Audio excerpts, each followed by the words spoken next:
Ravens flock. The flock rundown is the place to be. My man Ryan has been a lifelong Ravens fan since he was born. So I'm telling you now, it's about to go down. The podcast, the flock rundown. Ravens, baby. Nothing gets better than waking up and wondering how high we can fly.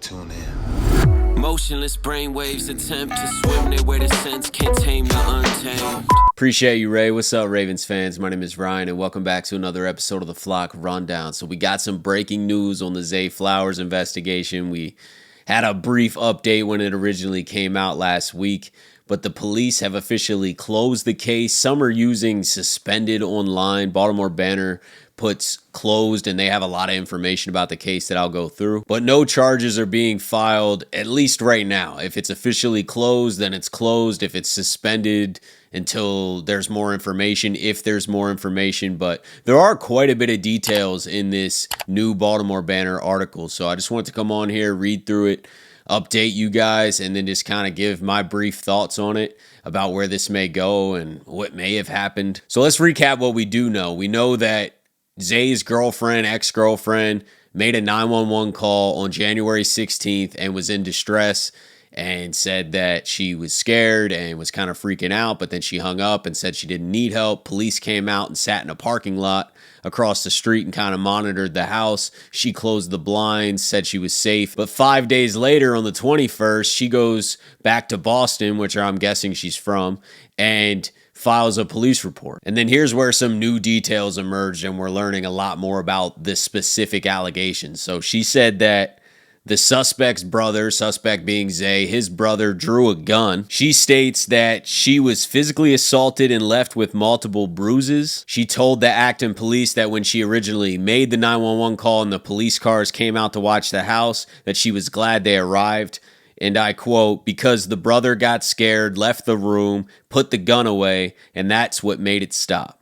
So she said that in her police report to Boston about when the police originally arrived after her 911 call, that everything chilled out because the cops are across the street. She told the Acton police that she had photographs of her bruises, but she didn't share them. Her father said that he confirmed that he saw her bruises, but they didn't seek medical treatment and they didn't offer any photos over to the police. And as far as we know, she's not pushing this forward at all. She doesn't want to proceed with charges or anything like that. She obviously wasn't even naming him. She didn't share photographs. So she's very hesitant to kind of put Zay out there. But my guess and my take on the situation is obviously there was an incident. I don't know whether she was hit or not. If she has photos of bruises and her dad confirms and that's true, then she was hit. I mean, 100%, and that's terrible. That's awful. The police aren't charging him because there's just no evidence because she's not going through with anything. She wouldn't even name him or share the evidence. So if there is evidence, she's not really cooperating, and therefore, nothing's going to come of this. Let's be real. I mean, there's nothing going to come of this. The police will close the case like they already did, or they've suspended it until more info comes out or she changes her mind. The NFL is still looking into this situation and investigating. So we'll see who cooperates. We'll see what more information comes out. If nothing else comes out at all and nobody's talking and this is, kept as is, then potentially maybe nothing happens. But I would not be shocked at all if there's a Zay Flowers suspension. I just think that these allegations are pretty serious. Obviously, there's specific allegations that Zay hit her multiple times, and then that his brother drew a gun on her, or drew a gun, period. I don't know if it was on her exactly, but drew a gun. So that's serious, man. I don't care which way you spin it, unless she's completely making everything up. But it seems, my gut's telling me something happened. She ran back home. And her parents are like, nah, we're going to the police. And then she didn't really want to cooperate. So we're never going to know the exact severity of what happened. Was she hit? Was there bruises? Does she have photographs? We'll see if any details come out. Obviously, if that did happen, then I still stand by he deserves to be punished. I do. You know, you should never put your hands on a woman. You shouldn't put your hands on another human being. You know what I mean? Woman or man, whatever it is. So it's just a ugly incident all the way around, especially as the details come out. Most people are going to see Zay Flowers cleared of charges and they're going to start celebrating. But when I read all the details and read the article, I don't love what I'm reading. I don't love any of that. If nothing comes of it and he's cleared completely by the NFL and the Ravens and there's no suspensions or, there's no more information that comes out, I hope he learned from this at least. The positive news in all of this is that there are no charges, but I don't think much positive comes out of a situation like this at all. I'd love to see Zay on the field. I love Zay.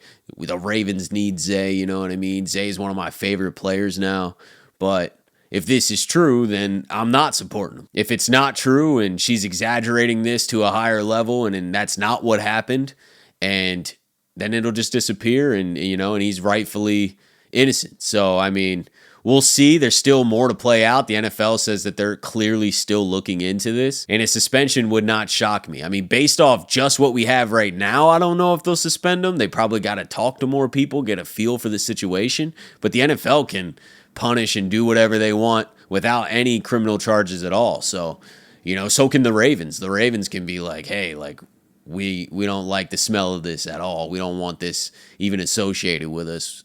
We need to suspend, cut, whatever it may be. Hopefully that's not the case. Hopefully nothing serious happened. I'd rather that be the situation, that there was a bad argument, but nothing physical happened. We got more information at least. There's a lot more details that came out about what her report was and what the allegations were. The police finally spoke and confirmed that. Shout out to Baltimore Banner for that detailed article. And I just wanted to summarize that with you guys and kind of give my thoughts on it a little bit. So I don't know exactly what's going to happen from here. Charges are dropped. So criminally, I think he's probably good. And he may not be suspended at all. And this could completely go away if no one talks and there's not an ounce of information that comes out after this. But I don't love reading those allegations and kind of reading the whole story, how it played out. To me, it seems like something may have happened. Something serious may have happened. But, if no one wants to talk and no one wants to go through with things, then it's probably going to get swept under the rug. And we're going to see Zay Flowers in a Ravens uniform week 1. But let me know your thoughts on the situation. It's obviously a touchy subject, a tough topic to talk about. But that's where we stand. He's not charged, and the case is now at least suspended or possibly even closed completely. So let me know what you guys think about this situation. As always, I appreciate you guys tuning in to another episode of the Flock Rundown. Have a beautiful rest of your day, and I'll talk to you guys soon. Motionless brainwaves attempt to swim their way to sense, can't tame